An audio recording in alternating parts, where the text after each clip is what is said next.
আল্লাহর নবী বাবার কবরের সামনে দাঁড়াইয়া চোখের পানি সেরা সেরা কান্না করে আর ডাক দিয়া বলে বাবা বাবা বলে কান্নার আওয়াজ। ফেরেশতারা ডাক দিয়া বলে আল্লাহ তাকাইয়া দেখো গো আল্লাহ তোমার বন্ধু কেমনে কান্না করে আল্লাহ সহ্য করতে পারি না, তোমার বন্ধুর চোখের পানি সহ্য করা যায় না। ও আল্লাহ তোমার বন্ধুকে কেমন করে তুমি সান্ত্বনা দিবা। নবী যখন বাবা বাবা বলে চিল্লায়, ও যুবক একটু দিলের কানটা লাগা দাও। আসমান জমিনের সকল মাখলুকাত গুলো কান্দে, ফেরেশতারাও কান্দে। আল্লাহ তাআলা ডাক দিয়া বলে ও মালাকুল মউত আজরাইল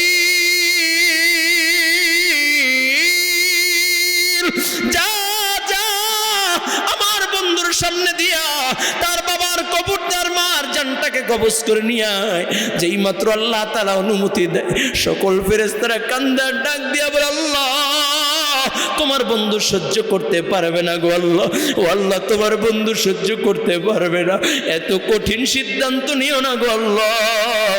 আল্লাহ তাআলার হুকুম পালনের জন্য মালাকুল মউত হাজির হয়ে যায়। আমেনা জমিনের ভিতরে পড়ে যায়। নবী আমার একবার বাবার কবরের দিকে তাকায়, একবার আমেনার চেহারার দিকে তাকায়, দেখে মায়ের চেহারাটা বড় মলিন হয়ে গেছে। মা আমার মরুভূমির ভিতরে পড়ে রয়েছে। নবী একটা দৌড় দিয়ে আমেনার মাথাটা কোলের ভিতরে বসায়, ডাক দিয়া কয় মা বলো বলো কি হয়েছে। এমন সময় আমেনা ডাক দিয়া কই বাবা তুই তোর আব্বার কবর জিয়ারত করতে এসে বুঝি মা কেউ হারায় ফেললা। নবী আমার কান্না করার ডাক দিয়ে কই মা তুমি চলে গেলে কে আমাকে আদর করবে, কে আমাকে গোসল করায়া দিবে, ও মা বলো বলো কে আমাকে খাওয়া দিবে। নবী আমার কান্না করে। আমেনার ইন্তেকাল হয়ে যায়। দাসী উম্মে আয়মানের হাতে আমার নবীকে তুলিয়া দেয়। আমেনার দাফন করিয়া যখন সবাই রওনা করবে, হঠাৎ করে আমার নবীকে খুঁজে পায় না, কোথাও আমার নবীকে খুঁজে পায় না। হঠাৎ করে তাকাইয়া দেখে ওই পাহাড়ের চূড়ায় আমেনার কবরের সাথে শুইয়া নবী আমার আমেনার কবর উপরে শুইয়া ডাক দেয় কয় মা মা আওয়াজ আসে না, জবাব দেয় না।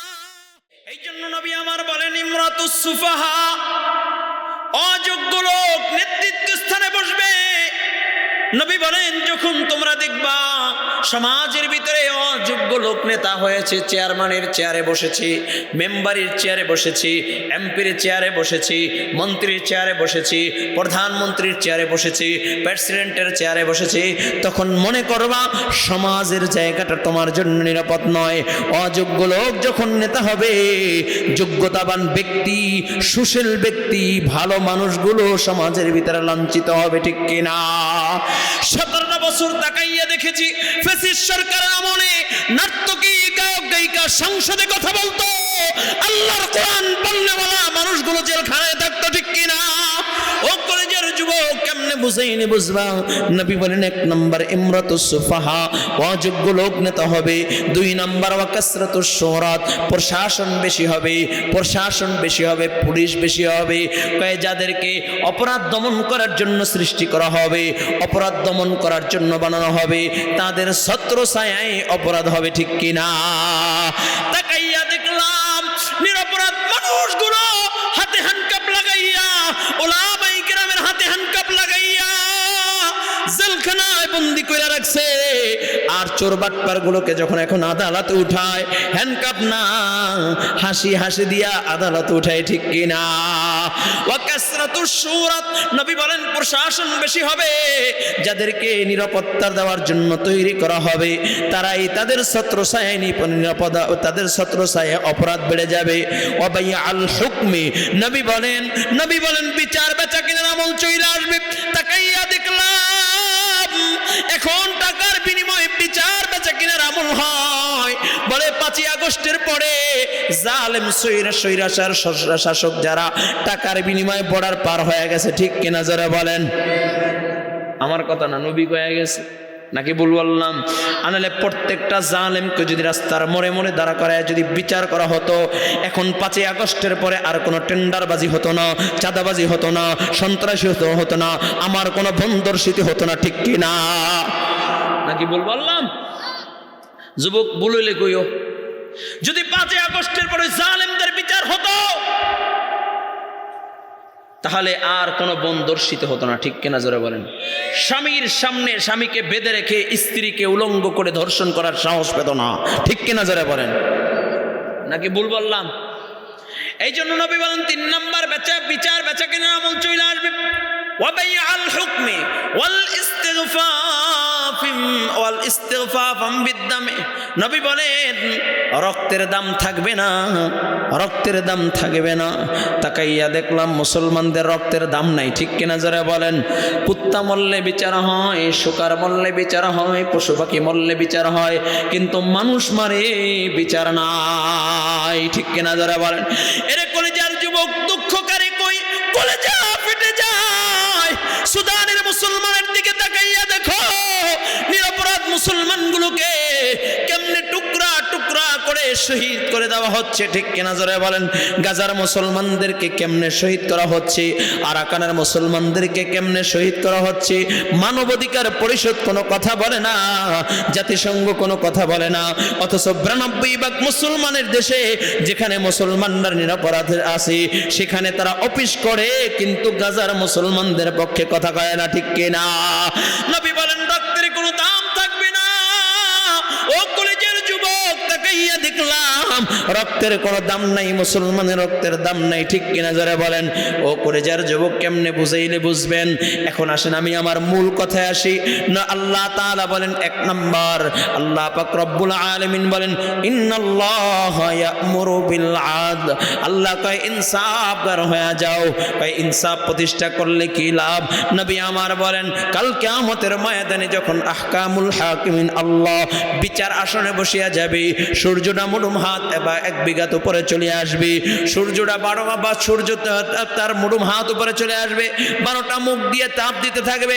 ওই সময় আল্লাহ পাক রব্বুল আলামিন 7 শ্রেণীর লোকদেরকে আল্লাহ তাআলা আরশে আজিমের নিচে ছায়া দান করবেন। তার ভিতরে 1 নাম্বার হলো আল ইমামুল আদিল। কয় ন্যায় পরাণ বাদশাদেরকে আল্লাহ তাআলা আরশে আজিমের নিচে ছায়া দান করবেন। সুবহানাল্লাহ। কয় ইনসাফ কেমনে প্রতিষ্ঠা করবা? এ কলেজের যুবক, ভালো করে সবক নাও, শুনে নাও। আমিরুল মুমিনিন খলিফাতুল মুসলিমিন আমার জলিল কদর সাহাবী, ঠিক কিনা জোরে কোন? যাকে আমার নবী তার পাক জবান দিয়া জান্নাতের সুসংবাদ দিয়েছে, সুবহানাল্লাহ। ওই আমিরুল মুমিনিন খলিফাতুল মুসলিমিন আমার মসজিদ নববীর মিনারায় দাঁড়ায়, মসজিদ নববীর মিহরাবে দাঁড়াইয়া জুমার খুতবা দিচ্ছেন, সুবহানাল্লাহ। ওমর জুমার খুতবা দেয়। ওমরের সামনে শ্রোতাও কেমন? আমার আপনার মতো বন্দাইয়া না, মানে বুঝেন, বোম মারলেও কিছু বাইরে না, ঠিক কিনা জোরে কোন? কয় মিয়া অজুতে কয় ফরজ? চিন্তারে কেমনে কই? এক নেতা গেছে জানা যায়, নেতা টাইট ফিট পোশাক পরছে, কয় অজু তো নাই, কয় তাইয়াম করে মোটামুটি জানা যায় তৈরি রেডি হন, কয় তাইয়াম করে, কয় উজু যেমনি করে ওইভাবেই। থুমিয়া গেছে তাইয়ামুম করতে, কয় কেমনে? কয় বালুর উপরে হাত মাইরা এরপর তাইয়ামুম করতে হইব। হে বালুর ভিতরে তাইয়ামুম করতে যাইয়া বালু এক মুষ্টি লইয়া উজুতে তো কুলি করে, হে কুলি করতেছে, বুঝছেন না? আচ্ছা, বালুতে যদি কুলি করে অবস্থা কেমন হইব? কথা বলে না, কথা বলে না।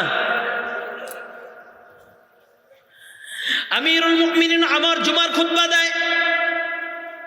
কয় শ্রোতাগুলো কেমন? কয় শ্রোতা হলো হযরতে আবু হুরায়রা, আব্দুল্লাহ ইবনে মাসউদ, আব্দুল্লাহ ইবনে আব্বাস। কয় যারা ফকিহুন নাফস, বলে শেখ, বলে যারা আল্লাহর নবীর কাছ থেকে উপাধি পাইছেন শেখুত তাফসীর, বড় বড় বড় বড় সাহাবীরা তখন সামনে। আর ওই সময় আমিরুল মুমিনিন আমার জুমার খুতবা দিচ্ছে। হঠাৎ করে একজন জুমার খুতবা চলাকালীন দাঁড়ায় গেলেন। ও আমিরুল মুমিনিন খলিফাতুল মুসলিমিন আমার, আপনার জুমার খুতবা শুনবো না, আপনার জুমার খুতবা মানবো না, আপনি খুতবা বন্ধ করেন, আমিরুল মুমিনিন ডাক দিয়া কয়, যুবক কেন তুমি আমার জুমার খুতবা শুনবা না, কেন জুমার খুতবা মানবা না? ডাক দিয়া বলে, আমিরুল মুমিনিন আগে জবাব দেন, জবাব দেন, জবাব দেন। আপনাকে এখানে বসানো হয়েছে ইনসাফ প্রতিষ্ঠা করার জন্য। আপনি বন্টন করলেন, ইয়ামান থেকে চাদর এসেছে, সবাই একটা একটা চাদর পেয়েছে, কিন্তু আপনার গায়ে দুইটা চাদর দেখা যায়। আপনি কেন ইনসাফের খেলাফ কাজ করলেন? জবাব দেন। যতক্ষণ না পর্যন্ত জবাব না দিবেন ততক্ষণ পর্যন্ত আপনার খুতবা শুনবো না, ততক্ষণ পর্যন্ত আপনার খুতবা মানবো না। আমিরুল মুমিনিনের দু চোখ বাইয়া বাই অশ্রু ঝরতেছে। আমিরুল মুমিনিন খলিফাতুল মুসলিমিন আমার একবার আমার নবীর রওজার দিকে তাকায়, আর একবার যুবকের চেহারার দিকে তাকায়। আমার নবীর রওজার দিকে তাকাইয়া দু চোখ বাইয়া বাইয়া অশ্রু ঝরতেছে। আর ডাক দেয়া বলো, আমার সন্তান আব্দুল্লাহ, বাবা শুনি, একটু দাঁড়াও। তোমার বাবা আজকে আসামি হইয়া নবীর রওজার সামনে দাঁড়ায় গেছে। ও বাবা, এই আসামি হইয়া তো তোমার বাবা দুনিয়ার থেকে বিদায় নিতে চায় না। তুমি একটু তোমার বাবাকে আসামির কাঠগড়া থেকে মুক্ত করে দাও, আসামির খাতা থেকে নামটা কাটাইয়া দাও। আব্দুল্লাহ দাঁড়াইয়া যায় আর ডাক দিয়ে বলো, মদিনাবাসী শুনো, শুনো, আমার বাবা আমিরুল মুমিনিন আমার যেদিন খেলাফতের দায়িত্ব পেল, সেদিন থেকে আমার বাবা নিজেকে আমির বলে পরিচয় দেয় না। আমার বাবা বলে, আমি মদিনার একজন খাদেম। সুবহানাল্লাহ। কই শুধু তাই না, আমার বাবা সেদিন থেকে রাত্রবেলা ঘুমায় না। আমাদের দরজায় খিল লাগে না, খিল বুঝেননি? কয় দরজার ছিটকানি লাগায় না, কারণ কোন সময় কে ডাক দেয়, আর ডাকে যদি সাড়া না দিতে পারি আদালতে কিবরিয়ায় কি জবাব দিব? কয় ও মদিনাবাসী শোনো, শোনো, আমার বাবা রাত্রবেলা ঘুমায় না, লাঠি নিয়ে নিয়ে মদিনার অলিতে গলিতে ঘুইরা ঘুইরা ঘুইরা ঘুইরা পাহারা দেয়। আমার বাবা দিনের বেলা ওই যে একটা গাছ দেখা যায়, ওই গাছের শিকড়ের সাথে মাথা লাগাইয়া আমার বাবা 2 ঘন্টা মাত্র বিশ্রাম নেয়। ও মদিনাবাসী শোনো, শোনো, আমার বাবা অর্ধ পৃথিবীর বাদশাহ, কিন্তু আমার বাবার দামি কোনো জামা নাই, আমার বাবার দামি কোনো পোশাক নাই, আমার বাবার সুন্দর কোনো পোশাক নাই। আমার বাবার একটাই মাত্র জুব্বা, যেই জুব্বার ভিতরে আবার 18টা তালি দেওয়া, কোন কোন তালি চামড়ার তালি দেওয়া। কয় ও মদিনাবাসী শোনো, আমার বাবা জুমার দিন তার জুব্বাটা নিজ হাতে পরিষ্কার করে, নিজ হাতে সুন্দর করে পরিষ্কার কইরা এরপরে আমার বাবা ওটাকে শুকা দিয়া, এরপরে শুকাইলে ওটা গায়ে দিয়ে জুমার খুতবা দিতে আসে। আজকে সারাদিন মেঘাচ্ছন্ন আকাশ, বৃষ্টি হচ্ছে। আমার বাবা প্রত্যেক জুমার ন্যায় এই জুমার দিনও জামাটা নিজের হাতে ধুইয়া দিয়েছে, কিন্তু মেঘলা আকাশ, রৌদ্র নাই, বৃষ্টি হয়, আমার বাবার জুব্বাটা শুকায় নাই। ওই 18 তালিওয়ালা জুব্বা, কোন কোন তালি চামড়া পচা গন্ধ আসে। আমার বাবা যখন বিজা জুব্বাটা গায়ে দিয়ে মসজিদে নববীতে জুমার খুতবা দিতে আসবে, তখন আমি তাকাইয়া দেখি আমার বাবা ওই চামড়া পচা গন্ধ আমার বাবার জুব্বা দিয়ে আসে। আমি ডাক দিয়া বললাম, বাবা এই জুব্বা পইরা আপনি মসজিদে নববীতে যাবেন না রে বাবা?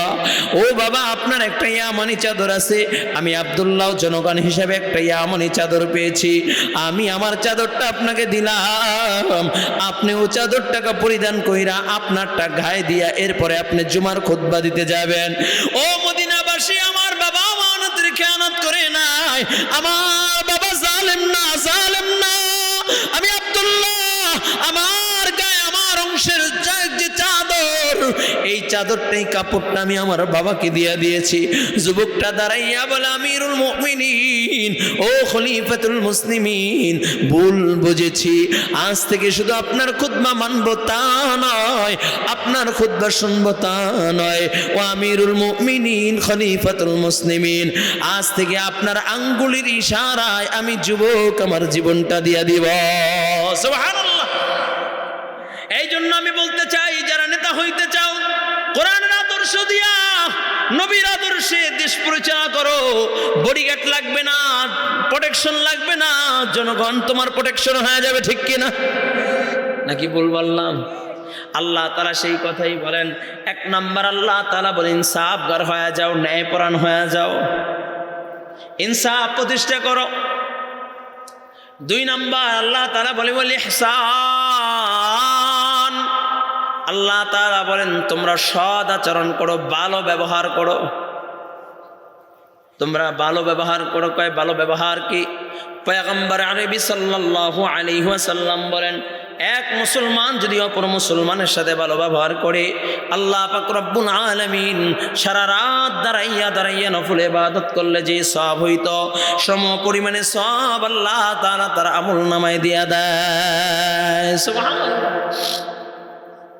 কয় ভালো ব্যবহারটা কি? তিরমিজি শরীফের হাদিস, হাদিসের হাসিয়ার ভিতরে নবী বলেন কয় ভালো ব্যবহার এক মুসলমান যদি অপর মুসলমানের সাথে দেখা হয় বলবে আসসালামু আলাইকুম ওয়া রাহমাতুল্লাহ, ভাই আপনি কেমন আছেন? এই সামান্য ভালো ব্যবহারটা যদি এক মুসলমান অপর মুসলমানের সাথে করে, নবী আমার বলেন আল্লাহ তাআলা তার আমলনামায় সারা রাত দাঁড়াইয়া নফল ইবাদত করলে যে সওয়াব হইতো, সম পরিমাণে সওয়াব আল্লাহ তাআলা তার আমলনামায় দিয়া দেয়। সুবহানাল্লাহ। এজন্য ভালো ব্যবহার করবেন তো ইনশাআল্লাহ। কথা বলে না, কথা বলে না। ফ্যানটা একটু অল্প পরে ছাড়েন। ভালো ব্যবহার করবেন। এখন তো আমাদের সমাজের একটা বেদি, আপন ভাইকে দেখতে পারি না, ঠিক কিনা জোরে কোন? স্বামী স্ত্রীকে দেখতে পারি না, ঠিক কিনা জোরে কোন? নাকি ভুল বললাম? ভালো ব্যবহার করতে চাই না।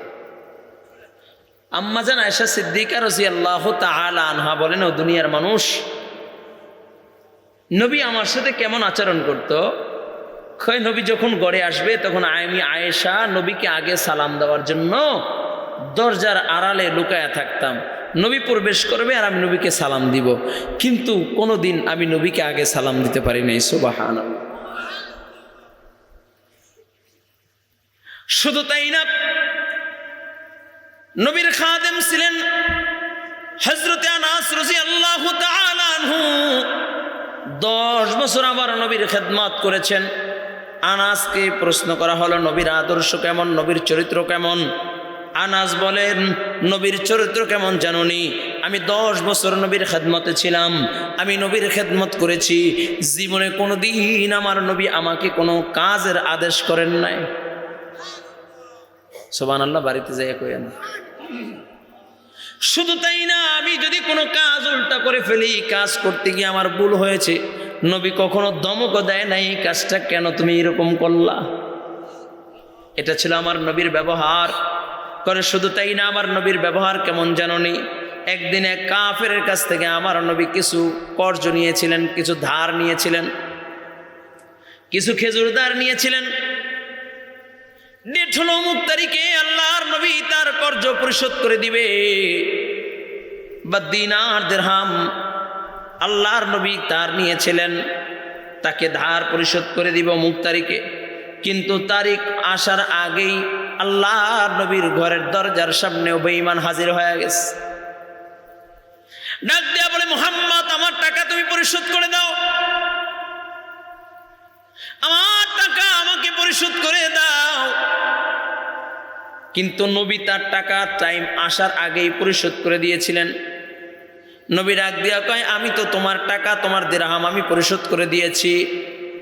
কো আব্দুল্লাহর বেটা মুহাম্মদ, তোমাদের চরিত্রই হইল এটা, তোমরা আমানতের খেয়ানত করো, কর্জ নিলে কর্জ দিতে চাও না। আমার নবীকে কয় আমানতের খেয়ানত করো। ওমি আমার মতো, আমার নবীর মতো কোন আমানতদার পৃথিবীতে কেউ আসে নাই, ঠিক কিনা যারা বলেন? যারা আমার নবীকে দুশমন ভাবতো তারাও আমার নবীর কাছে আমানত রাখতো। আমার নবীর উপাধি ছিল আল আমিন, আমার নবীর উপাধি আমানতদার। আমার নবী 40 বছর পর্যন্ত আমার নবী ছিল সবার মাথার মুকুট, ঠিক কিনা? যেদিন নবী আমার বললেন কুলু লা ইলাহা ইল্লাল্লাহ, সেদিনই আমার নবী সবার দুশমন হয়ে গেল, ঠিক কিনা যারা বলেন? আল্লাহর নবীকে ডাক দিয়ে বলে তোমরা আমানতের খেয়ানতকারী, তোমরা কলেজের যুবক, একটু ভালো করে বুঝো। নবী বলেন, আমি তো তোমার টাকা পরিশোধ করে দিয়েছি। হঠাৎ করে আমার নবীর কলারটা দইরা ফেলছে, নবীর কলার দইরা ফেলছে। নবী তখনও মুস্কি মুস্কি হাসে আর কয়, আব্দুল্লাহর বেটা মুহাম্মদ, এখনো সময় আছে, তুমি আমার টাকা দিয়ে দাও। নবী তখনও মুস্কি মুস্কি হাসে আর ডাক দিয়ে বলে, ভাই আমি তোমার টাকা পরিশোধ করে দিয়েছি। এই দৃশ্য নবীর একজন সাহাবী হযরতে খুযাইমা রাদিয়াল্লাহু তাআলা আনহু দৃশ্য দূর থেকে দেখা রাগ হয়ে গেলেন। এই দৃশ্য দেখা খুযাইমা একটা দৌড় দিয়ে আইসা বলে, ইয়া রাসূলুল্লাহ, ইয়া হাবিবাল্লাহ, আপনি তার টাকা পরিশোধ করে দিয়েছেন। আমি আল্লাহর কসম করে বলি, খোদার কসম করে বলি, আপনি তার টাকা পরিশোধ করে দিয়েছেন। নবী এতক্ষণ হাসছে, এখন নবীর চক্ষু দুইটা লাল হয়ে গেছে, নবী আমার রাগান্বিত হয়ে গেছে। নবীর সাথে সাথে খুযাইমার দিক থেকে মুখটা ফিরায় নিলেন। নবী আমারও সামনে যায়, আবার নবীর মুখটা ফিরায় নেয়। খুযাইমা আবারও সামনে যায়, নবী আমার রাগান্বিত হইয়া যায়, মুখটা ফিরায় নেয়। কারণ নবী যখন টাকা দিয়েছিল তখন খুযাইমা তখন নবীর সামনে ছিল না। নবী যখন টাকা দিয়েছিল কোনো সাক্ষী ছিল না, কিন্তু নবীর এই মিথ্যা সাক্ষী দিয়েছে, এই জন্য নবী রাগান্বিত হয়ে গেছে।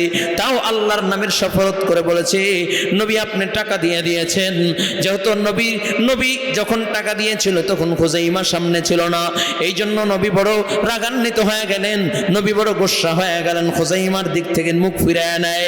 আল্লাহ তাআলা জিবরাইলকে পাঠাইয়া দিলেন, ও জিবরাইল, যাও আমার নবীর কাছে যাইয়া যাও, আমার বন্ধুকে যাইয়া আমার সালাম জানাইবা, আর আমার বন্ধুকে বলবা, আজ থেকে যদি খুযাইমা একা কোনো সাক্ষী দেয়, বলে তার বিপক্ষে যদি 100 সাক্ষী থাকে, তারপরও খুযাইমার সাক্ষীটা গ্রহণযোগ্য।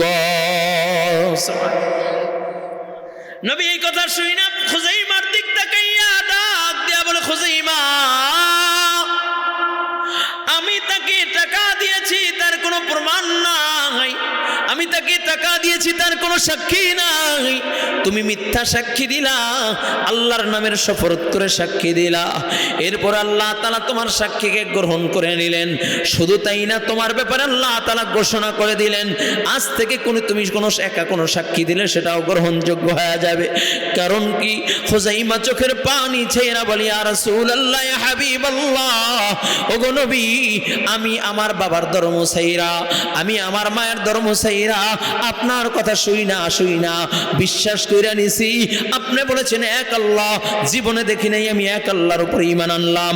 আপনি বলেছেন আমানতু বিল্লাহ ওয়া মালাইকাতিহি ওয়া কুতুবিহি ওয়া রাসূলিহি ওয়াল ইয়াউমিল আখির ওয়াল কদরি খাইরিহি ওয়া শাররিহি মিনাল্লাহি তাআলা ওয়াল বা'সি বা'দাল মাউত। কয় নবী, আমি সবগুলো বিশ্বাস করে নিলাম। শুধু তাই না, আপনি বলেছেন জান্নাত আছে, আমি দেখি নাই, বিশ্বাস করলাম। আপনি বলেছেন জাহান্নাম আছে, আমি দেখি নাই, বিশ্বাস করে নিলাম। ওগো নবী, যাই আপনার কথা শুই না, জান্নাতের কথা বিশ্বাস করলাম, জাহান্নামের কথা বিশ্বাস করলাম, আল্লাহ তাআলার উপর ঈমান আনলাম, নবীগণদের উপর ঈমান আনলাম, ফেরেশতা সমূহের উপর ঈমান আনলাম, কিতাব সমূহের উপর ঈমান আনলাম, পরে আমার তাকদীরের উপর ঈমান আনলাম, পরকালের বিশ্বাস করলাম। সে সামান্য কয়টা টাকা নবী দিছে, এই কথাটা কেন আমি বিশ্বাস করব না? সুবহানাল্লাহ।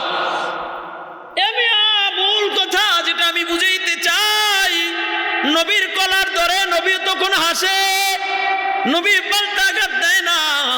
নবী ইচ্ছা করলো এই সময় যদি প্রতিবাদ করতেন, মদিনার আমির হইয়া, প্রেসিডেন্ট হইয়া, নবী তখনও আঘাত করেন নাই, ঠিক কিনা জোরে বলেন? এটাই হইল ভালো ব্যবহার। ও কলেজের যুবক, আরেকটু সহজে গভীরে যাও।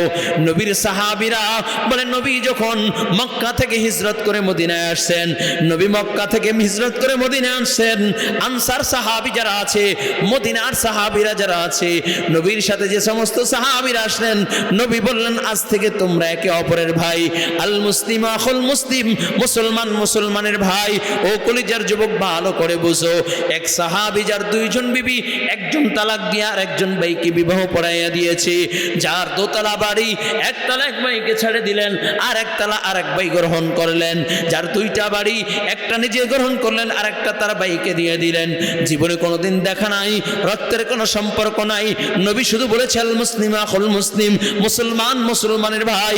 এই জন্য জন্য তারা তাদের বিবিকে দুইজন থাকলে একজন তালাক দিয়ে দিয়েছে, ঘর দুইটা থাকলে একটা দিয়ে দিয়েছে, দোতলা থাকলে একতলা দিয়ে দিয়েছে। ও কলেজের যুবক, শুধু তাই না, আমার নবী রাহমাতুল লিল আলামিন নবীর সাহাবীরা কতটা উদার ছিলেন, কতটা ভালো মনের ছিলেন। যুদ্ধের ময়দানে নবীর সাহাবীরা উপস্থিত হয়ে গিয়েছে। এমন সময় নবীর একজন সাহাবী আহত হইয়া পানি পানি বলে আওয়াজ দিলেন। সাহাবায়ে কেরাম যারা সেবায় নিয়োজিত পানি নিয়ে যখন সাহাবীর কাছে চলে গিয়েছে, সাহাবী পানির গ্লাসটা হাতের ভিতরে নিয়ে পান করবে, এমন সময় পাশ থেকে আরেকজন পানি পানি বলে আওয়াজ দিয়েছে। ওই সাহাবী ডাক দিয়ে বলে, ভাই আমার পানির প্রয়োজন নাই, আমার পাশে ভাই পানি পানি বলে আওয়াজ দিয়েছে, আমার চেয়ে আমার ভাইয়ের পানি বেশি প্রয়োজন, যাও যাও এই পানিটা আমার ভাইকে দিয়ে আসো। ওই পানি নিয়ে যখন দ্বিতীয় জনের কাছে চলে যায়, দ্বিতীয় সাহাবী যখন পানি পান করবে, এমন সময় আরেকজন সাহাবী পানি পানি বলে আওয়াজ দিয়েছে। ও যুবক, একটু দিনের কানটা লাগায়া দাও। ওই সাহাবীর কাছে যখন পানির গ্লাস নিয়ে চলে যায়, সাহাবী শাহাদাত বরণ করে দুনিয়ার থেকে বিদায় নেয়। ওই সাহাবী খেদমতে যিনি নিয়োজিত, পানি নিয়ে যখন দ্বিতীয় জনের কাছে আসে, আয়েশা দেখে দ্বিতীয় জন দুনিয়ার থেকে বিদায় নিয়েছে। প্রথম জনের কাছে যখন আসে, আয়েশা দেখে প্রথম জন দুনিয়ার থেকে বিদায় নিয়েছে। এরা হলো নবীর সাহাবী, যারা মৃত্যুর সময় আরেকজন ভাইয়ের উপকার করে গিয়েছে। অথচ আমরা মুসলমান, বাবার একই সন্তান হইয়া, একই বাবার 5 সন্তান হইয়া, বাবার জমি নিয়া, বাবার রেখে যাওয়া সম্পদ নিয়া মারামারি কইরা একজন অপরজনকে খুন করে ফেলে, ঠিক কিনা? একে অপরের বিরুদ্ধে মামলা কইরা জেলখানায়, মিথ্যা মামলা দিয়ে জেলখানায় ভরে দেই, ঠিক কিনা? যারা বলেন। এমন মুসলমান আছে, বোনের হক আদায় করি না, ভাইয়ের হক আদায় করি না, ভাইয়ের সাথে ভালো ব্যবহার নাই, বোনের সাথে ভালো ব্যবহার নাই। নবী আমার ডাক দিয়ে কয়, না না, এটা আমার উম্মত হতে পারে না, এটা আমার উম্মত হতে পারে না। কয়, আমার উম্মত, তোমরা শুনে নাও, কোন উম্মত যদি এক উম্মতের সাথে ভালো ব্যবহার করে, এক মুসলমান অপর মুসলমানের সাথে ভালো ব্যবহার করো, নবী বলেন আল্লাহ পাক রব্বুল আলামিন তার আমলনামায় সারা রাত দাঁড়াইয়া দাঁড়াইয়া নফল ইবাদত করলে যেই সওয়াব হইতো, সম পরিমাণে সওয়াব আল্লাহ তাআলা তার আমলনামায় দিয়া দেয়। সুবহানাল্লাহ। এই জন্য আমার আজকের আলোচ্য বিষয়, 1 নাম্বার ইনসাফ প্রতিষ্ঠা করব, 2 নাম্বার এক মুসলমান অপর মুসলমান করব। পারবো না ইনশাআল্লাহ? কথা বলে না, কথা বলে না। 3 নাম্বার নবী আল্লাহ তাআলা বলেন, ওয়া ইতাইযিল কুরবা। আল্লাহ পাক রব্বুল আলামিন বলেন, আত্মীয়তা বন্ধনকে ছিন্ন করবা না, আত্মীয়র সাথে আত্মীয়তার বন্ধনকে মজবুত করবা। ভালো করে বুঝেন, নবী আমার বলেন, যেই ব্যক্তি তার আত্মীয়তা ছিন্নকারী কাল কিয়ামতের ময়দানে জান্নাতে যাবে না। শুধু তাই না বাবা, ভালো করে বুঝেন, কোনো মুসলমান অপর মুসলমানের সাথে যদি 3 দিন কোনো বিষয় নিয়ে রাগান্বিত হইয়া 3 দিন পর্যন্ত কথা বলা বন্ধ করে দেয়, 3 দিন যদি অতিবাহিত হয়ে যায়, আল্লাহর হাবিব বলেন এরপর থেকে তার কোনো আমল আসমানে আর কবুল হয় না, আসমান ও জমিনের মাঝে লটকায়া থাকে। ও যুবক, ভালো করে বুঝো। কিন্তু এমন আছে একে অপরের সাথে যুগ যুগ যুগ যুগ ধরে সামান্য বিষয় নিয়ে তর্ক করে কথা বলি না, আছে কি নাই? কথা বলে না, কথা বলে না। অথচ আল্লাহ তাআলা বলেন, বলে নিকটতম আত্মীয়র সাথে আত্মীয়তার বন্ধনকে ছিন্ন করবা না। আত্মীয়দের সাথে আল্লাহ পাক রব্বুল আলামিন বলেছেন সম্পর্ক মজবুত করবা। নবীও বলেছেন আত্মীয়তার ছিন্নকারী জান্নাতে প্রবেশ করবে না, জাহান্নামের বাসিন্দা হয়ে যাবে।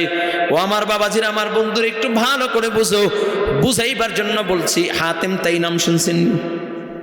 হ্যাঁ, মুরব্বীরা যারা আছে এরা হাসি দিছে, কয় হুজুর তো আগে ছোটবেলায় টিভির সিরিয়াল দেখতাম হাতেম তাই, কয় বাবার ভিড়েন খাইয়া পরের বাড়ি যাইয়া তাকায়া থাকতাম, টিভিতে হাতেম তাই দেখছি। হাতেম তাই নাম শুনছেন? ওই হাতেম নাইতে হাতেম তাই না, এটা তো একটা কাল্পনিক বানাইছেন। মূলত হাতেম তাইর একটা ঘটনা আছে। হাতেম তাইর কি? হাতেম তাই ছিল দানবীর, সর্বোচ্চ উজাড় করে দান করতেন। সুবহানাল্লাহ। একদিন ওই হাতেম তাইর বাসায় একজন মুসাফির পথিক তার বাসার মেহমান হয়েছে। হাতেম তাইর বাসায় একজন পথিক মেহমান হয়েছে। এমন সময় হাতেম তাইর বাসায় যখন মেহমান হইল, রাতের বেলা মেহমানকে তো মেহমান নাজির কদর করতে হবে, এই জন্য রাতের বেলা মেহমানের সামনে গোশত পাকাইয়া রুটি বানাইয়া সুন্দর মেহমান নাজির ব্যবস্থা করলেন। সকালবেলা যখন মেহমান বিদায় নিবে তখন ডাক দিয়া বলে, হাতেম তাই, আমি শুনেছি তোমার একটা লাল উটনি ছিল, এই লাল উটনিটা আমার খুব পছন্দ, যদি ওইটা আমাকে হাদিয়া দিতেন আমি বড় খুশি হয়ে যেতাম। মেহমান বলে, হাতেম তাই ডাক দিয়া বলে, ভাই তুমি সত্যই শুনেছ আমার একটা লাল উটনি ছিল, কিন্তু এই লাল উটনিটা এখন আর নাই। তুমি যখন আমার বাসার মেহমান হয়ে গেল, রাত্র হয়ে গেছে, মরুভূমির ভিতরে ধুলা জ্বর শুরু হয়ে গেছিল, আমি মরুভূমির থেকে বকরি আইনা উট আইনা জবে করে তোমার সামনে ভালো খানা ব্যবস্থা করবো, সেই রকম কোনো পরিবেশ ছিল না। কিন্তু আমার ঘরের সামনে যে উটটা বাঁধা ছিল, ওই উটটাকে জবে করে, ওই লাল উটনে জবর কইরা আমি তোমার সামনে বালা খানার ব্যবস্থা করেছি। সুবহানাল্লাহ। এটা হলো আত্মীয়তার বন্ধন, মেহমান নাজির কদর করা। এখন তো আমাদের ঘরে মেহমান গেলে অস্থির হইয়া যাই, মেহমান গেলে আমরা প্রেশান হয়ে যাই। আমাদের বিবিরে কয়, ফাস্টফুড দেখো না, ঘরে আনো কেন, দোকানে তো চাইনিজ আছে, ফাস্টফুডের আইটেম আছে, ওইগুলো খাওয়াও। কিন্তু ইব্রাহিম খলিলুল্লাহ, আল্লাহর পয়গম্বর, জিন্দিগিতে কোনোদিন মেহমান ছাড়া খানা খায় নাই। সুবহানাল্লাহ কোন, আরো আসতে কোন সুবহানাল্লাহ। আমাদের নুরানিতেও পড়াইছেন, এখনো মাদ্রাসার ভিতরে পড়ায়। একটা ঘটনা আছে, আমার নবীর কাছে একদিন মেহমান আসছে কিছু, নবী আমার মসজিদে নববীতে বসে বলেন, কিছু মেহমান আসছে, তোমরা এই মেহমানগুলোকে নিয়ে মেহমান নাজি করবে, এমন কে কে আছো? তখন দাঁড়ায় গেলেন, সাহাবীর এক একজন ভাগ করে নিয়েছে। ওই মেহমানের ভিতরে একজন ছিল দুষ্ট মেহমান। কি ছিল? দুষ্ট থাকে না, দুষ্ট প্রকৃতির, একে কেউ নিতে চায় না। নবী আমার ওই মেহমানকে গ্রহণ করলেন, বাসায় নিয়ে গেলেন। সুবহানাল্লাহ কোন। নবী যখন রাত্রবেলা মেহমানকে বাসায় নিয়ে গেলেন, নবী মেহমানের সামনে খানার ব্যবস্থা করলেন। মেহমান মনের ভিতরে দোষ নিয়ে সব খানাগুলো একা খায়া ফেলছে। শুধু তাই না, ঘরে যা খাবার ছিল আল্লাহর নবী মনে করলেন তার পেটের ভিতরে ক্ষুধা রয়ে গেছে। বিবিদের জন্য যে খানা ছিল ওই খানাগুলো মেহমানের সামনে হাজির করলেন। মেহমানগুলো সব খানা খায়া ফেলছে। রাত্রবেলা নবী আমার তাকে শোয়া দিলেন। নবী যখন তাকে শোয়া দিয়েছেন, মেহমানের ভিতরে দুষ্ট নিয়া যে আমি আল্লাহর নবীকে কষ্ট দিব, আব্দুল্লাহর বেটা মুহাম্মদকে কষ্ট দিব, এই নিয়াত কইরা ও মেহমান পায়খানা প্রসাব করে বিছনাকে মেখে দিয়েছে। সকালবেলা আল্লাহর বান্দা সূর্য ওঠার আগে অন্ধকার থাকতেই থাকতে বেগে গিয়েছে, যেন দিনের বেলা আল্লাহর নবী মুহাম্মদ যেন আমাকে দেখলে আর শাস্তি দিতে না পারে। যখন আল্লাহর বান্দা চলিয়া যায়, তার দামি একটা ছুরি আছে, তরবারি আছে, ওইটা রাইখা চলে যায় বলে। আল্লাহর বান্দা যখন চলে যায়, নবী যখন এসে দেখে বিছনা পোশাক পায়খানা করে মেখে দিয়েছে, নবী বড় আফসোস দুঃখ প্রকাশ করলেন, আয় হায় আমার ঘরের মেহমান, আমি তাকে মেহমান নাজি করতে পারি নাই, তার কষ্ট আমি বুঝি নাই, পোশাক পায়খানা করে দিয়েছে, তার বড় কষ্ট হয়েছে। নবী খুব আফসোস করতেছে, দুঃখ প্রকাশ করতেছে। আর নবী নিজ হাতে ওই পোশাক পায়খানাগুলো পরিষ্কার করতেছে। সুবহানাল্লাহ। এই হয় না, জোরে কোন সুবহানাল্লাহ, আরো জোরে বলুন সুবহানাল্লাহ। নবী আমার যখন পোশাক পায়খানাগুলো নিজ হাতে পরিষ্কার করেন, এমন সময় ওই মেহমান তার রেখা যাওয়া তরবারি নেওয়ার জন্য যখন আসে, আয়েশা দেখে রাহমাতাল লিল আলামিন নিজ হাতে পরিষ্কার করতেছে বিছনা। মেহমান আল্লাহর নবীকে দেখা ঘাবড়ে গেলেন, ভয় পেয়ে গেলেন। নবী যখন মেহমানের দিকে নজর করলো, দৌড়ে যায় বলে, ভাই আমি তোমাকে কষ্ট দিয়েছি, তোমার খেদমত করতে পারি নাই, রাত্রবেলা তোমার বড় কষ্ট হয়েছে, ও ভাই তুমি আমাকে মাফ করে দিও। মেহমান নবীর এই আখলাক দেখা, মেহমান নাজি দেখা, নবীর এই চরিত্র দেখা মেহমান বড় খুশি হয়ে যায়, আর বলি ইয়া রাসূলুল্লাহ, ইয়া হাবিবাল্লাহ, আমি দুষ্টুমির কইরা আপনাকে কষ্ট দেওয়ার জন্য নিয়ত করেছি, নবী গো আমি ভুল করেছি, আমাকে পড়ায়া দেন লা ইলাহা ইল্লাল্লাহ মুহাম্মাদুর রাসূলুল্লাহ। আল্লাহু আকবার।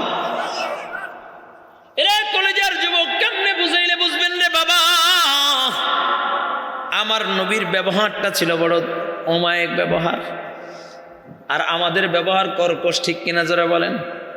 এই জন্য আল্লাহ তাআলা বলেন আত্মীয়তার বন্ধন ছিন্ন করা যাবে না, আত্মীয়তার বন্ধনকে মজবুত করে রাখতে হবে। যদি কোনো ব্যক্তি আত্মীয়তার বন্ধন ছিন্ন করে, নবী বলেন সে জান্নাতে প্রবেশ করবে না, করবে না, করবে না। ও কলিজার যুবক, ভালো করে বুঝো, দুঃখের সাথে বলতে হয়, কষ্টের সাথে বলতে হয়। অনেক স্বামী স্ত্রী এমন আছে, অনেক পরিবার আছে এমন যে স্বামী স্ত্রীর কথা শুনতে পারে না, স্ত্রী স্বামীর কথা শুনতে পারে না। অনেক পুরুষ এমন আছে নিজের বউর সাথে, নিজের স্ত্রীর সাথে ভালো ব্যবহার করে না, ভালো কথা বলে না। অন্যের বাবির সাথে মিষ্টি মিষ্টি ভাষায় কথা বলে, আছে কি নাই? অনেক মহিলা এমন আছে নিজের স্বামীর সাথে ভালো ব্যবহার করে না, মিষ্টি মিষ্টি কথা বলে না, কিন্তু অন্যের পুরুষের সাথে মিষ্টি মিষ্টি কথা বলে, আছে কি নাই? কথা বলে না, আছে কি নাই?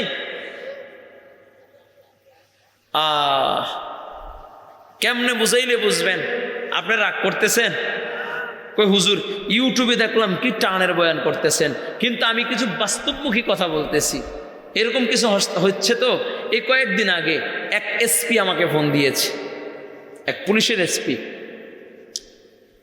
আমার খুব পরিচিত, কিন্তু আমার কাছে নাম লুকাইয়া, নাম পরিচয় না বইলা খুব দুঃখের কথা বলতেছিল। আমি তো ঠিক পাইছি কে, কিন্তু ধরা দিই নাই।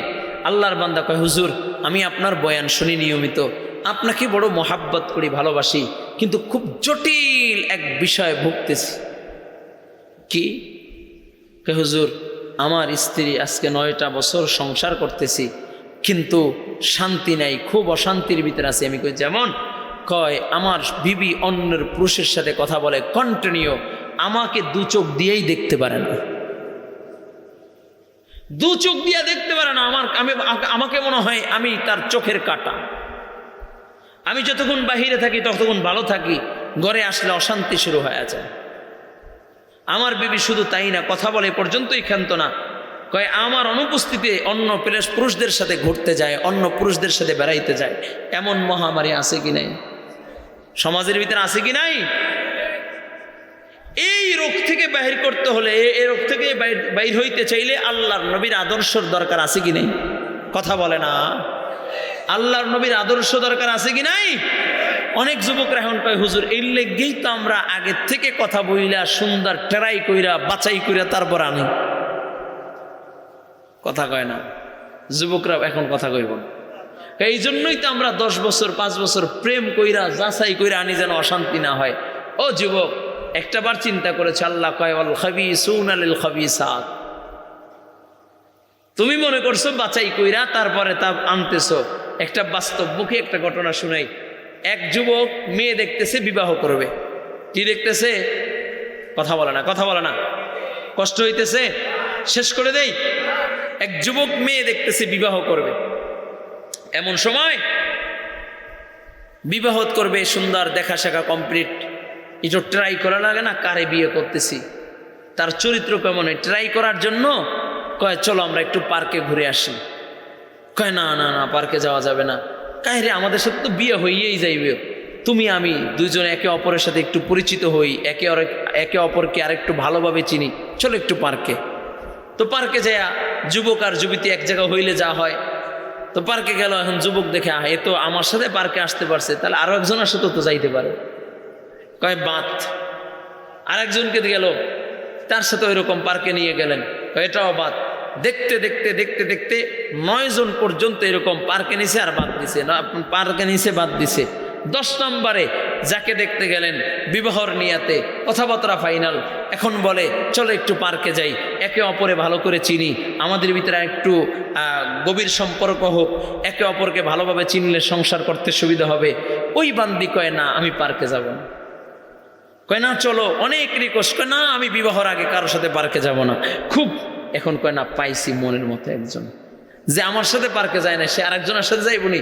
আমার সাথে বিয়ে ঠিক হয়েছে, আমার সাথেই যেহেতু যায় নাই, আরো কেউ সাথে যায় নাই, খুব সলিড। যাই হোক, বিবাহ শাদী কমপ্লিট, আলহামদুলিল্লাহ, ফুলসজ্জার রাত্রে কথাবার্তা চলতেছে। মেয়ে ছেলে তো খুব খুশি, আমি পাইছি মনের মতন। যেই হোক, যে কারো পুরুষের সাথে কথা বলে নাই, কারো কোনো পুরুষের সাথে দেখা সাক্ষাৎ করে নাই, মনের মতো একজন। এখন ছেলে বলতেছে, কয় বিবি তোমারকেই পাইলাম যে পার্কে কোনোদিন যায় না। আমি এর আগে 9 জন দেখছি, 9 জনের সাথে বিবাহের কথাবার্তা হয়েছে, তাদেরকে পার্কের প্রস্তাব দিছি, তারা পার্কে চলে গেছে, কিন্তু তুমি যাও না, একমাত্র তুমিই সলিটাছো। বিবি কয় আমি এরকম 19 জনের সাথে 19 জনে আমাকে বিবাহর প্রস্তাব দিয়া বিবাহর কথা বইলা বইলা পার্কে যাইয়া আমার সাথে নষ্টামি করে ছাইরা দিয়েছে। এই জন্য প্রতিজ্ঞা করছি আর কেউ পার্কে যাইতে চাইলে পার্কে যাব না, ডাইরেক্ট বিবাহ করব। এখন বলেন তো, যেই ব্যক্তি সলিড খুঁজতে যাইয়া অন্য 9 জনের চরিত্র নষ্ট করলো, অন্য 9 জনকে যখন পার্কে নিয়ে গেল, যেই জনকে আনলো পার্কে যায় নাই, সে আরো 19 জন নিয়ে পার্কে গেছে। সেই জন্য যুবক, তোমরাও পজিশনের সামনে আগাইও। মনে করছো মোবাইলের ভিতরে মিস কলে পাগল হইয়া ভালো কইরা দেইখা শুনিয়া ট্রাই কইরা তারপর আনবো। তুমি যে ট্রাই করতেছো, তোমার অগোচরে যে আরেকজনের সাথে যে ট্রাই করে না, সেটা গ্যারান্টি আছেনি? এই জন্য যুবক ভাইয়েরা আমার, মিস কলে পাগল না হইয়া তুমি মা বাবার উপরে ছেড়ে দাও আর আল্লাহর কাছে দোয়া করো। ঠিক কিনা ধরে? এখন মিস কলের একটা ঘটনা আছে, বলবো? আমি তো মূল আলোচনায় যেতে পারতেছি না, খালি তো কথাই বলতেছি। বলতাম নি এ যুবকরা কথা কয় না, বলতাম পিছনের বাইরে কি বলবো? কথা একটা মনে আসছে, বলবো নি? কথা কয় না, না না বলবো না, না না বলা যাবে না, না আগ্রহ নাই। বলবো। আচ্ছা, কে কে শুনতে চান? আল্লাহু আকবার। ওমা, এই কথা সবাই শুনতেছে, আল্লাহ কবুল করেন। শোনেন, মিস কলের ঘটনা। যারা মিস কলে পাগল হও, ফেসবুক আর ইন্টারনেটে দেখিয়া বড় ওই ফিল্টার মারা ছবি দেখিয়া যারা খুব আশক হয়ে গেছো, খুব লাফাইতেছো, মনে করছো মনের মতো একজন পায়ে গেছি, এমন মিস কল আলাদের একটা ঘটনা শুনাই। আমি যখন পড়াশোনা শেষ করেছি 2016 সাল, মানে আমার বিবাহর আগে 15-16 টাইমে, তো আমার সাথে এক যুবক থাকতো, মসজিদে চাকরি, 4000 টাকা আমার বেতন ছিল। কত? 4000 টাকা বেতন। তো মসজিদের রুমে আমি থাকতাম আর আমার সাথে একটা যুবক থাকতো। হঠাৎ করে একদিন দেখি যুবক উধাও, যুবকের কোনো খবর নাই। আমি তার বাবার কাছে গেলাম, কোনো কথাবার্তা বলে না, খুব মুখটা মলিন। তা যুবকের সাথে দেখা কিছুদিন পরে, কই আমি যুবক, কই এই দেখছো, কই যা, ওই মিয়া এদিকে তাকান, এদিকে। তা এইরকম কই লইব, এরকম এক আঙ্গুল দেখাইতো। আমি কই যান, এটা কি মানে বুঝলেন? হ্যাঁ, আচ্ছা আসতেছে, আসবে ইনশাআল্লাহ। তা আমি জিজ্ঞাসা করলাম, ভাই দীর্ঘদিন তোমার সাথে কোনো খোঁজ খবর নাই, কই গেলা, কোথায় কোনো খোঁজ খবর নাই? কয় ভাই কপালটা পড়ছে, মানে বন্ধু সুলভ আচরণ তো, কয় কপালটা পড়ছে। আমি কই মানে? কয় মিস কলে পাগল হইয়া এত আশেক হয়েছিলাম, আমি বললাম তোমাকে দেখতে চাই, সে বলে আমি কালো, দেইখা কি করবা? আমি বলি কালাই আমার কাছে ভালা। কি বলে? কালাই আমার কাছে ভালা। আমি দেখতে চাইলাম, সে আমার সাথে ধরা দেয় না, দেখা দেয় না, কিন্তু এত সুন্দর কণ্ঠ, আমি তার কণ্ঠের পাগল হয়ে গেলাম। ঠিক আছে, প্রস্তাব দিলাম, আমি দেখতে চাই। কয় শর্ত আছে, আগে বিবাহ হবে, এরপরে দেখা হবে। বিছানে সামনে আগে বিবাহ হবে, তারপরে দেখা হবে। ঠিক আছে, যার কণ্ঠ এত সুন্দর, না জানি কত সুন্দর। আমি এই জন্য প্রস্তাবে রাজি হইয়া আমি তার বিবাহের প্রস্তাবে রাজি হয়ে গেলাম। ডাইরেক্ট কাজী অফিসে, দেখি নাই, বিবাহ বিসমিল্লাহ কইয়া কবুল বইলা ফেললাম, বিবাহ করলাম। বিবাহ করলা যখন বিসমিল্লাহ কইয়া চেহারার দিকে তাকাইলাম, কই কালো তো বলছি ঠিক আছে, কিন্তু এমন কালো পাতিলের নিচের চেয়েও কালো। এরপরে এটা তো হইলো কালো, তো আল্লাহ বানাইছে। লোকমান আলাইহিস সালাতু ওয়াস সালাম ছিল কালো, কিন্তু দামি মানুষ তো। বেলাল ছিল কালো, কিন্তু দামি তো। কয় দামি, কয় কালো এটা তো দোষের না, কিন্তু আমার বয়স 21, তার বয়স 29। এই জন্য যুবক, মিস করলে কপাল পড়বে। কি একটা জিনিস খেয়াল রাখবা, যেই মা 10 মাস 10 দিন গর্ভে ধারণ করেছে, যেই বাবা তোর জন্য মাথার গাম পায়ে ফেলাইছে, তুই মায়ের গর্ভে আসার পর থেকে সেই বাবা নিজের ভালোমন্দ ভুলে গিয়েছে, সেই মা নিজের ভালোমন্দ ভুলে গিয়েছে। কোনটা খাইলে তুই সুস্থ থাকবি, কোনটা খাইলে তুই ভালো থাকবি, কোনটা পাপ খাইলে তুই সুন্দর হবি, তোর যে তাজা হবি, তোর তাজা হবি, তোর শরীর ভালো থাকবে, তোর মেধা বিকাশ হবে। মায়ের অপছন্দনীয় হইলেও সেটা খাইতো। ঠিক কিনা জোরে বলেন? কোন ভাইলে ঘুমাইলে তুই ভালো থাকবি, মা সেইভাবে ঘুমাইতো।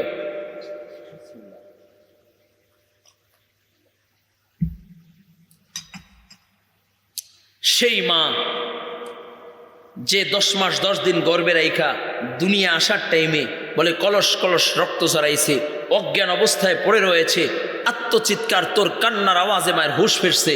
সর্বপ্রথমেই হুঁশ ফেরার সাথে সাথে কয় আমার কলিজার টুকরা আমার বুকে দাও, আমার কলিজার টুকরা আমার বুকে দাও। দায়ী যারা ছিল তারা বলে, যেই সন্তানের জন্য এত রক্ত ঝরাইলা, এত রক্ত ঝরাইলা, অজ্ঞান অবস্থায় পড়ে রইলা, সেই সন্তানকে বুকে নেওয়ার জন্য পাগল হয়ে গেছো, কেন এত বুকে নিতে চাও? মা বলে, খোদার কসম করে বলি, আমি আমার সন্তানটাকে আমার বুকে দাও।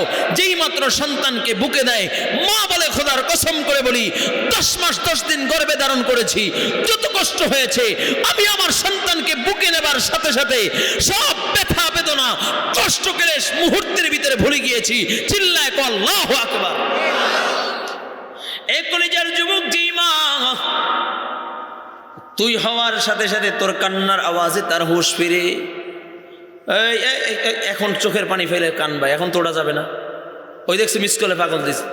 এই যুবক, এদিক তাকাও, এই আমি তোমাকে ডাকছি, এখন কানবি। এখন তো শয়তান, এখন চোখের পানি তো আমার আল্লাহর কাছে দাম বেশি, তো এই জন্য এখন টাইনা টাইন উঠাইবে। কারণ শয়তান তো বুঝছে, একজনে যদি কাইন্দা দেয়, তার উসিলায় তো আল্লাহ সকলকে মাফ করবে। ঠিক কিনা যারা বলেন? এখন শয়তান টাইনা টাইন উঠাবে, একজন উঠতে পারবা না এখন এই মুহূর্তে। যদি কেউ পাশ দিয়ে উঠায়, আস্তে লুঙ্গিড়ে ধরে টান দিবা। ঠিক আছে? ইনশাআল্লাহ উঠবে নি, বুঝা শুনে উঠো। স্বেচ্ছাসেবকরা কিন্তু রেডি আছে। যদি দুশ্মনী আগের থাইকেই থাকে, তাহলে তো আর কোনো কথাই নেই, মানিজ্জাত পাঞ্চার হয়ে যাবে। আবার এমন যেন না হয়, একও আছে, এক মুরব্বী ইস্তেঞ্জায় যাইতে চাইছে, হুজুরে দিছে ধমক, এই বেড়া এই মুরব্বী আর ধমক খাই আর লড়েও না সরেও না, এখন কেমনে যাইবে? একটু পরে এমন চা পাইছে, দিছে সাইরা, পাশে ছিল একটা পুচকে পোলাপান, কয়ে কাম সারছে, বুড়াই দিছে মুতে। এই কাঁদা যেন আবার না হয়। যদি 1 নম্বর 2 নম্বর আসে, একটু আঙ্গুলটা জাগায় না, আমি ইশারা দিয়ে ছুটি দিব। চাইপারা এই খাবার সমাজ নষ্ট করেন না, আল্লাহ কবুল করেন, বলো না আমিন। এরে কলিজার যুবক, কেমনে বুঝাইলে বুঝবে? একটু দিনের কানটা লাগাইয়া দাও। এরে মিয়া, যেই মা 10 মাস 10 দিন তোর জন্য তোকে পেটে ধরলো, যেই মা 10 মাস 10 দিন তোর জন্য কষ্ট করলো, ভাই কেমন কষ্ট জানোনি? ডাক্তাররা বলেন, একটা মানুষের 20টা অঙ্গ প্রত্যঙ্গ যদি টুকরা টুকরা হয়ে যায়, 20টা অঙ্গ যদি টুকরা টুকরা হয়ে যায়, যতটা জ্বালা যন্ত্রণা হয়, একটা সন্তান প্রসব করতে গেলে তার থেকে বেশি জ্বালা যন্ত্রণা হয়। ও কলেজার যুবক, এই জন্যই তো হাবিবে কিবরিয়া নবী, মায়ার নবী, রাহমাতাল লিল আলামিন নবী, দো জাহানের বাদশা নবী মুহাম্মদুর রাসূলুল্লাহ সাল্লাল্লাহু আলাইহি ওয়াসাল্লাম বলেন, রিজার রাব্বি বিরিজাল ওয়ালিদাইন, মা বাবা খুশি তো আল্লাহ তাআলা খুশি, মা বাবা নারাজ তো আল্লাহ তাআলা নারাজ। ও কলেজার যুবক, ভালো করে বুঝো, নবী আমার মসজিদে নববীর ভিতরে বসা, এমন সময় এক বৃদ্ধা মহিলা আমার নবীর কাছে আসলেন। নবী আমার বৃদ্ধা মহিলাকে দেখা দাঁড়ায় গেলেন। নবী তার কাঁধের রুমালটাকে বিছাইয়া বৃদ্ধা মহিলাকে বসাইলেন, মেহমাননাজি করলেন, কথোপকথন কইরা নবী আমার আবার বিদায় দিলেন, হাদিয়া তোহফা দিয়া বিদায় দিলেন। এমন সময় সাহাবীরা বলেন, ইয়া রাসূলুল্লাহ, ইয়া হাবিবাল্লাহ,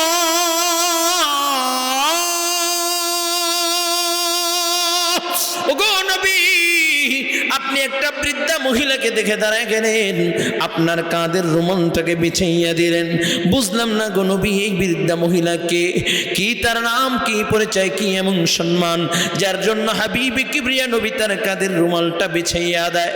নবী আমার ডাক দিয়ে বলে, ও আমার সাহাবাই কেরাম, আমার মা নাই, আমার বাবা নাই, আমি বড় এতিম,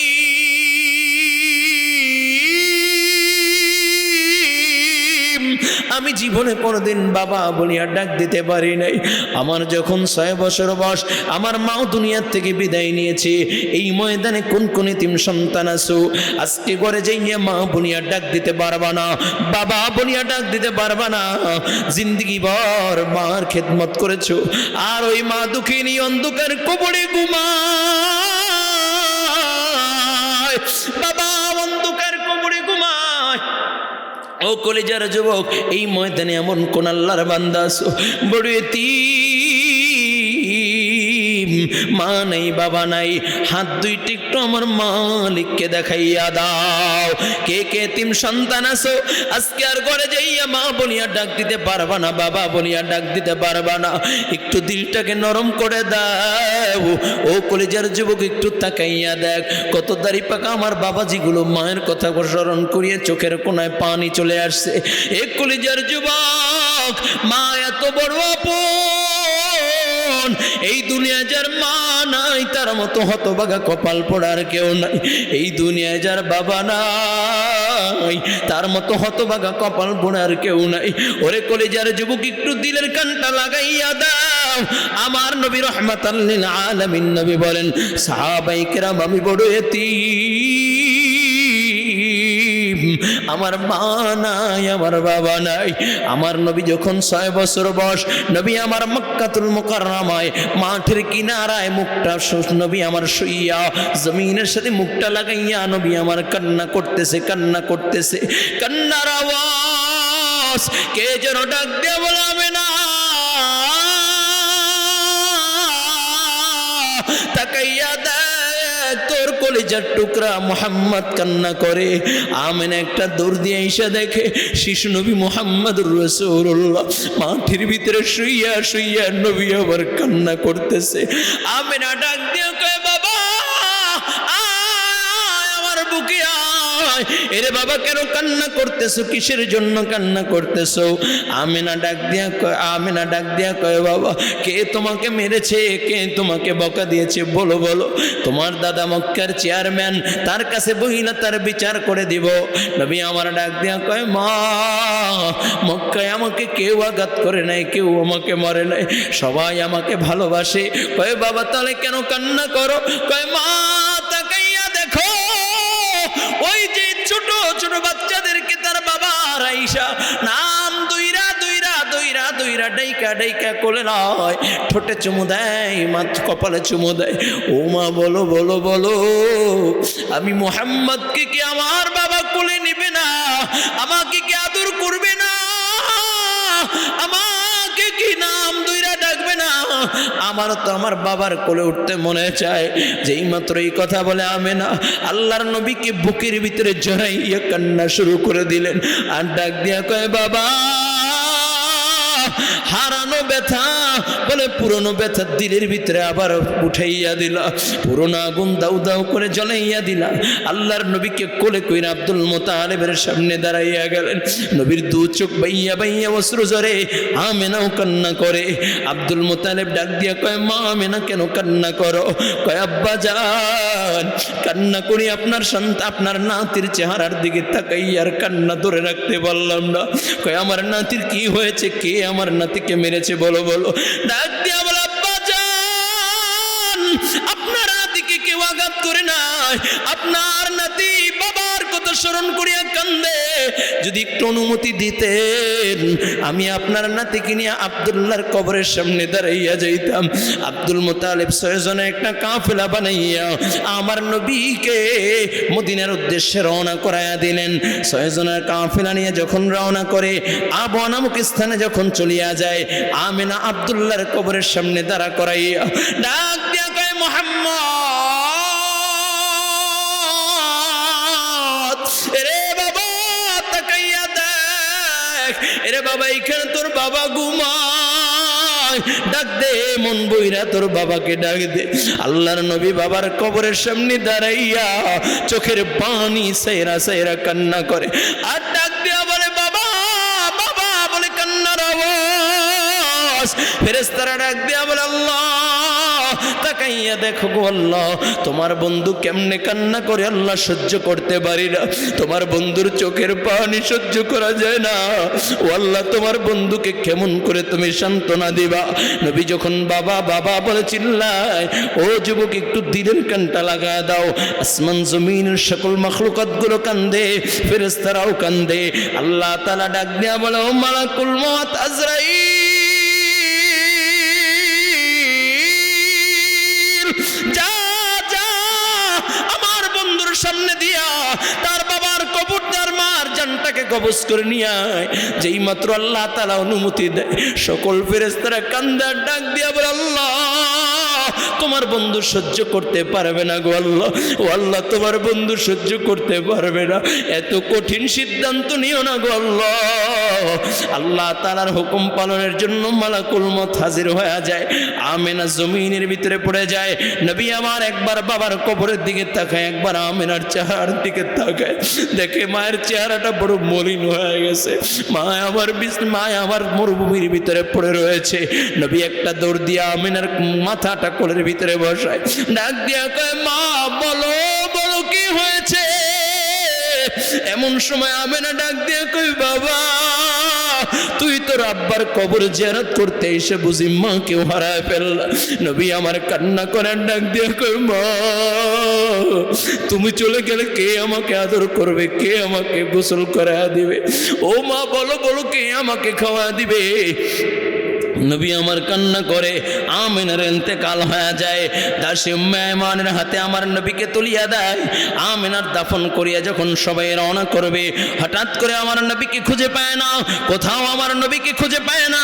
হঠাৎ করে তাকাইয়া দেখে ওই পাহাড়ের চূড়ায় আমেনার কবরের সাথে শুইয়া নবী আমার আমেনার কবর উপরে শুইয়া ডাক দেয় কয় মা মা আওয়াজ আসে না, জবাব দেয় না। ও কলিজার যুবক, এই ময়দানে কত আল্লাহর বান্দা আছে যারা মা বলিয়া ডাক দিতে পারবে না, বাবা বাবা বলিয়া ডাক দিতে পারবে না। এই যে পাশে আমার মুরব্বী চোখ দুইটা ভিজে গেছে, আর জীবনে কোনোদিন মা বলিয়া ডাক দিতে পারবে না, আর কোনোদিন বাবা বলিয়া ডাক দিতে পারবে না। এর যুবক তাকাইয়া দেখ, এই ময়দানে কত আল্লাহর বান্দা কান্দে। এই ছোট বাচ্চাটা কি বুঝিয়া কান্দে আমি জানি না। ও যুবক তাকাইয়া দেখ, মা হারা সন্তানগুলোর চোখে পানি টলটল করতেছে। ওই বয়স্কের মাহফিল শেষ কইরা যখন বাড়িতে যাইবে, কোন কোন আল্লাহর বান্দা হাতের ডানে বামে ঘরে ঢোকার আগে তাকাইয়া দেখবে মায়ের নিথর দেহটা ওই অন্ধকার কবরের 3.5 হাত মাটির নিচে মা ঘুমায়। মনের অজান্তে ডাক দিবে মা, একটু ডাক দাও না মা। এর যুবক একটু ডাক দেয় মা। যাই আব্দুল মুতালিব একটা চিৎকার মারিয়া ডাক দিয়া করে আব্বাস, রে হামজা রে আবু তালেব তোরা কে কোথায় আছো? আয় আমার কপাল বুঝি পুইরা গেছে। আব্দুল মুতালিব পাগল পারা হইয়া আমার নবীর দিকে দৌড়ায়। নবী আমার দাদার চেহারাটা যেই মাত্র নজরে আসে, একটা দৌড় দেওয়ার ডাক দিয়া বলে দাদা আমার বাবা নাই, আমার বাবা নাই।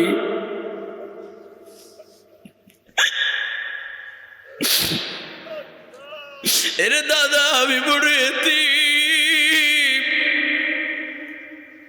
আমার মা নাই, আমার বাবা নাই। নবী আমার কান্না করে। আব্দুল মুতালিব আমার নবীকে বুকের ভিতরে নিয়ে ডাক দিয়ে বলে দাদা কান্না কইরো না, আমি তোর মা, আমি তোর বাবা। রে দাদু ভাই তুই যদি কান্না করে রে দাদু ভাই কেমন করে সহ্য করব, কেমন করে সহ্য করব। আমার নবীকে বুকের ভিতরে জড়াইয়া আব্দুল মুতালিব কান্দে। নবীকে আমার বড় আদর করে।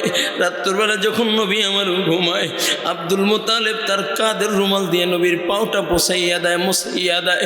নবী রাত্রবেলা বারবার চিল্লায় ওটা ডাক দিয়া কয় মা মা বলে যখন কান্দে, আব্দুল মুতালিব আমার নবীকে কাঁধে কইরা রাস্তার অলিতে গলিতে ঘুরে। ও কলেজের যুবক, এই ময়দানে কত আল্লাহর বান্দা আছে মা বলিয়া ডাক দিতে পারবে না, বাবা বাবা বলিয়া ডাক দিতে পারবে না। ও যুবক কেমন করে বুঝাইলে বুঝবা? আমার নবী বলে সাহাবায়ে কেরাম আমি জীবনে কোনোদিন বাবার আদর পাই নাই, বাবাকে বাবা বলিয়া ডাক দিতে পারি নাই, আমার বাবার কোলে উঠতে পারি নাই, আমার মা আমাকে 6 বছর বসে রেখা দুনিয়ার থেকে বিদায় নিয়েছে। সাবধান, ওই মাকে কষ্ট দিবা না, বাবাকে কষ্ট দিবা না। ও সাহাবায়ে কেরাম, আমি তো আমার মাকে 6 বছর বসে হারাইয়া ফেলছি। এই যে বৃদ্ধা মহিলা দেখতেছো, এ আমার দুধ মা হালিমাতুস সাদিয়া। ও কলিজার যুবক, আজকে আমার মতো সৌভাগ্যবান এই ময়দানে যারা আছো, আমার মতো কপালওয়ালা যারা আছো, যাদের আব্বা আছে, আম্মা আছে, আমারও বাবা আছে, আমারও মা আছে, আমার মতো খুশনসিবওয়ালা যারা আছো, আর জিন্দেগিতে মাকে কষ্ট দিবি না, বাবাকে কষ্ট দিবি না, মার দিকে চোখ রাঙাইয়া কথা বলবি না, বাবার দিকে চোখ রাঙাইয়া কথা বলবি না। তাকাইয়া দেখ মাহারা সন্তানগুলো কেমনে কান্দে। এই বাবাওয়ালা বট গাছের ছায়াটা যখন থাকবে না, তামাম দুনিয়াটা বড় অন্ধকার হইয়া যাবে, তোকে সান্ত্বনা দেওয়ার মতো কেউ থাকবে না। মায়ের মতো আঁচলওয়ালা, মায়ের মতো আশ্রয়ের স্থল যখন আর থাকবে না, মনে হয় দুনিয়ার আশ্রয়ের জায়গা পাবি না রে যুবক। এখনো সময় আছে, আর কোনোদিন মাকে কষ্ট দিবি না, বাবাকে কষ্ট দিবি না। কোন কোন যুবক তৈরি আছো, আজকে একটু হাতে হাতটা লাগাইয়া আজকে একটু তওবা করবি, আর কোনোদিন বাবাকে কষ্ট দিবি না। লজ্জা কিসের, লজ্জা কিসের? কোন কোন যুবক তৈরি আছো, একটু হাতটা বাড়াইয়া দাও, একটু দাঁড়াইয়া আমার হাতের ভিতরে হাতটা লাগাইয়া। কোন যুবকটা তৈরি আছো, একটু দাঁড়াইয়া যাও, দাঁড়াইয়া যাও, দাঁড়াইয়া যাও, আমার হাতের ভিতরে হাতটা লাগাইয়া আজকে তওবা করবি, আর কোনোদিন মাকে কষ্ট দিবি না, বাবাকে কষ্ট দিবি না। লজ্জা কিসের? একটু দাঁড়াইয়া যা, আল্লাহু আকবার। আরে দাঁড়াইয়া একটু দৌড় দে, আয় আয়, আমার হাতের ভিতরে হাতটা লাগাইয়া আজ থেকে তওবা করবি, আর কোনোদিন মাকে কষ্ট দিবি না, আর কোনোদিন বাবাকে কষ্ট দিবি না। এই যে ছোট বাচ্চাটা কেমনে কান্দে, ও আল্লাহ তাকাইয়া দেখো, ছোট ছোট বাচ্চাগুলো মায়ের জন্য কান্দে গো আল্লাহ। আল্লাহ তাকাইয়া তোমার বান্দা পানি, আল্লাহ এই সন্তান কাছ থেকে নিয়াত করেছে, আর মাকে কষ্ট দিবে না, বাবাকে কষ্ট দিবে না। আল্লাহ তুমি কবুল করিয়া লও, আল্লাহ তুমি চোখের পানির বদৌলতে মোদেরকে মাফ করিয়া দাও। আল্লাহ আম্মাকে নেক হায়াত দান করো আল্লাহ। আয় আল্লাহ, যাদের আব্বা আম্মা নাই, অন্ধকার কবরে ঘুমায়, কবরটাকে জান্নাতি বাগান বানায় দাও তোদের জন্য।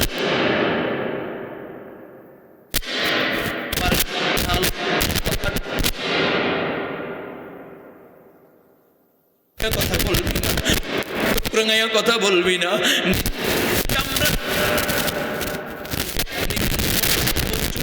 মায়ের খেদমত করতে পারবে ইনশাআল্লাহ।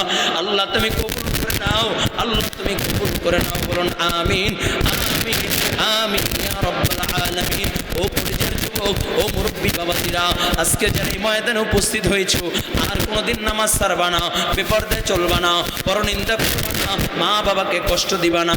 দেখা করবো বয়ানের শেষে, সবার সাথে মুসাফা করবো, বয়ানের শেষে সবাই মুসাফা করে যাবেন, 1-2 মিনিটের ভিতরে শেষ করে দিব। বাবা, কোন আল্লাহর বান্দা আছো যারা আর কোনোদিন মাকে কষ্ট দিবি না, বাবাকে কষ্ট দিবি না, নামাজ ছাড়বা না, বেপরদায় চলবা না, পরনিন্দা করবা না, মা বাবাকে কষ্ট দিবা না।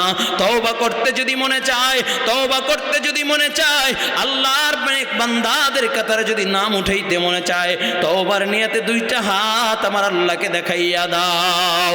একটু ডাক দেয়া বলো আল্লাহ, আরো জোরে ডাক দেয়া বলো আল্লাহ। গুনাহ করেছি, আর গুনাহ করবো না, করবো না, করবো না, বলো বলো বলো আল্লাহ, গুনাহ করেছি, আর গুনাহ করবো না, করবো না আল্লাহ। এই আল্লাহ, আজ থেকে তওবা করলাম, আর গুনাহ করবো না। আল্লাহ নিয়াত করলাম, আর কোনোদিন নামাজ ছাড়বো না, বলো আল্লাহ নিয়াত করলাম, আর কোনোদিন নামাজ ছাড়বো না, বেপরদায় চলবো না, পরনিন্দা করবো না, মা বাবাকে কষ্ট দিব না, দিব না। আল্লাহ তুমি কবুল করে নাও, কবুল করে নাও। আমিন আমিন ইয়া রাব্বাল আলামিন।